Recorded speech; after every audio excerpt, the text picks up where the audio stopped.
ગીર સોમનાથ જિલ્લાના ઉનામાં આપના ઉમેદવાર પર ફાયરિંગનો કેસ અને આપના અજય બાંભણિયા પર ફાયરિંગના કેસમાં મોટો ખુલાસો થયો છે. તપાસ બાદ ફાયરિંગ થયું જ ન હોવાનો એફએસએલ રિપોર્ટમાં ખુલાસો થયો છે.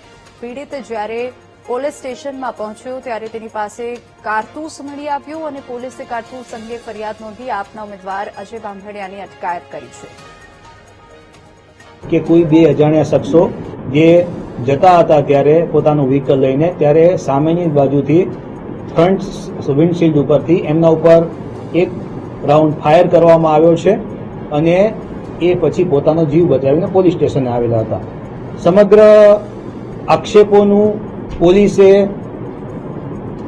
LCB, SOG, local police station, Una police સ્ટેશનના પીઆઈ, ડિવિઝનના ડીવાયએસપી અને હું ખુદ પણ ગઈ રાત્રે લગભગ સવારે 4:30 વાગ્યા સુધી અહીંયા જ હતો. એફએસએલના રિપોર્ટમાં એવું આવ્યું છે કે આ પ્રકારની કોઈ ફાયરિંગની ઘટના બનવા પામેલ નથી અને સમગ્ર જે આખું ઘટનાક્રમ છે એ એમને ઉપજાવી કાઢેલો છે. કલોલમાં સ્થાનિક સ્વરાજ્યની ચૂંટણી માટે છેલ્લી ઘડીનો પ્રચાર. તો ભાજપ અને કોંગ્રેસના ઉમેદવારો ડોર ટુ ડોર પ્રચાર શરૂ કર્યો છે. પ્રચાર વચ્ચે કલોલ નગરપાલિકાના વોર્ડ નંબર 7માં ઉઠ્યો પાણીનો પ્રશ્ન.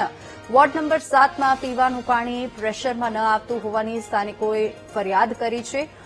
ચોમાસામાં સોસાયટીમાં વરસાદી પાણી ભરાતા હોવાનો પણ સ્થાનિકોનો આરોપ છે. અહીંયા મુખ્ય પાણીનો જ પ્રશ્ન છે. છેલ્લા 26 વર્ષથી આ મકાનમાં રહું છું. જે અંડરગ્રાઉન્ડ ટાંકી છે એમાં જ પાણી પડે છે. પાણીના કનેક્શનના લેવલે જ એનાથી ઉપર પાણી આવતું જ નથી. ટાંકીની બહાર તો કદી પાણી જોયું નથી. નળમાં તો પાણી કદી આવ્યું જ નથી. મોટરથી જ ઉપર ટાંકીમાં ચડાવવું પડે ને એ જ પાણી વાપરવું પડે. બીજો પ્રશ્ન અહીંયા ચોમાસામાં પાણીનો ભરાય છે. એ પાણી છે કે આજુબાજુના મારા ઘરમાં તો ફૂટ 1.5 ફૂટ પાણી ભરાય છે.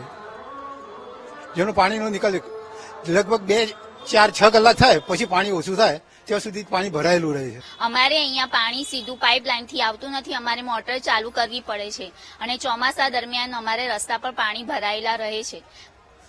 5-6 કલાક જેવું તો ભરાયેલું રહે છે જ પછી તેનો નિકાલ થાય છે અને નિકાલ કર્યા પછી પણ જલ્દી લોકો સાફ સફાઈ કરવા આવતા નથી. અમારા વિસ્તારમાં 30-31 વર્ષથી પાણી બહુ ભરાય છે વરસાદનું, જે જતું જ નથી. આ તો 31 વર્ષની સમસ્યા છે ક્યારની, હજુ નીકળતું જ નથી ને. સહેજ વરસાદ આવે પાણી ભરાઈ જાય છે અને નળ પાણી આવતું નથી સરકારી. અમારે મોટર કરીને જ પાણી ભરવું પડે છે બધું. આ પાણી ચોમાસામાં અંદર આવે છે અને સફાઈ વાળો તો આવે છે નિયમિત. કેટલા સમયથી આ પાણી ભરાવાની સમસ્યા છે? શું સ્થિતિ હોય છે ચોમાસામાં? એટલે જવાની જ રસ્તો જ નહીં રહેતો અને બહુ જ હેરાનગતિ પડે છે. પછી એક કટરો આવીને ખોલે તો પાણી પાછું જતું રહે. હવે નીચો ભાગ છે ને એટલે પાણી અહીંયા જ અંદર આવે છે અને નીચેના ભાઈના ઘરમાં આવે છે. प्रमुख प्रश्न ये रोड का प्रॉब्लम है और ये पानी का बोल रहे हैं ना, पानी का भी प्रॉब्लम है. और पहले तो हमारा रोड ही सही नहीं है. यहाँ से वहाँ तक पानी रहता है, आने जाने में भी परेशानी होती है. પ્રચાર દરમિયાન જયારે ગયો ત્યારે પબ્લિકની ઘણી સમસ્યા, સિનિયર સિટીઝનો પણ બહુ છે, જે લોકોને ઘણી સમસ્યાઓ છે. જેમ કે ડોર ટુ ડોર કચરામાં નાખવામાં એમને તકલીફ પડે છે, ટાઈમસર આવતા નથી. ચાલી વિસ્તાર જે છે એમાં ગટરો ભરાવાનો પ્રોબ્લેમ છે, ત્યાં આગળ સાફ સફાઈનો પ્રોબ્લેમ છે, પાણી પૂરતા પ્રેશરથી આવતું છે નહીં અને રેશન કાર્ડના ધારકો